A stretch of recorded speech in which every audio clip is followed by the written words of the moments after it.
Hi, I'm Corey Bush, and thanks for listening to this special teaser episode of my new podcast, The Teen Mind. I've been working on it for a couple of months now, and I think you're gonna like it. And so you're about to listen to a short clip from episode 2, actually. And before we jump into that clip, I just want to give a little context for what you're going to hear.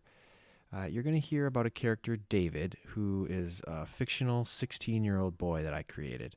And what you need to know about him is that he's very good at school, and he's almost always gotten straight A's. And that's actually about it. So let's do this. Enjoy. David was taking a bunch of AP classes his sophomore year, and one of them, Miss Washington's composition class, was famous for being really hard. And the first week of school, she assigned a one-page paper where they were to describe a metaphor for their experience as a student for the past 10 years. And David wasn't really a fan of this assignment, and he had a quiz in biology he had to study for, so he didn't spend very much time on the paper. And when he got it back the following week, there was a C- at the top, followed by the words, "shows lack of effort." And in that moment, David felt like he'd been punched in the gut. He felt his face getting red, and there was a tightness in his gut and in his throat, and this kind of cloudy but very intense sense of impending doom.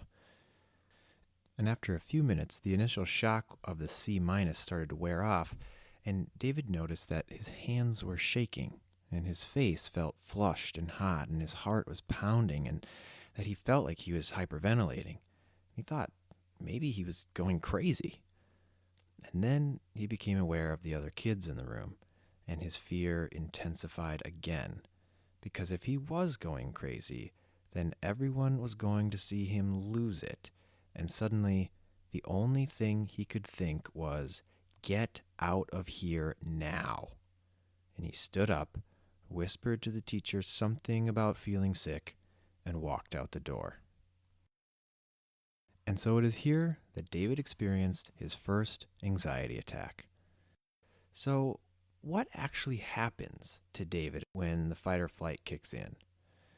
Well, this would be a good time to introduce our friend, the amygdala, because it's the amygdala that's going to be responsible for this whole mess. And so, I want you to think about the security screening line at an airport. Think about the TSA agent whose job it is to watch the x-rays of all the baggage and carefully check every bag for any hint of what might be a dangerous item, even if it's just a container of yogurt. Well, I want you to imagine one of those TSA agents inside David's head, scanning every piece of information sent to his brain through his 5 senses. That TSA agent is David's amygdala. Every face he sees, every voice he hears, gets filtered through the amygdala. And it's his amygdala who has a finger on the alarm in David's brain, which, when pushed, triggers the fight or flight response and his anxiety attack. And just like the TSA, the amygdala's MO is better safe than sorry. Better to sound the alarm because of yogurt than to let a bomb pass through. And this is where the sensitivity of David's amygdala gets really important, because different people's amygdalae are sensitive to different things. And for reasons we'll get into later, David's happens to be really sensitive to failure. So that's just a little clip of what you can expect. If you're intrigued, go ahead and subscribe to the show and just search The Teen Mind at iTunes or wherever you get your podcasts. Again, thanks for listening, and we'll see you in a couple weeks.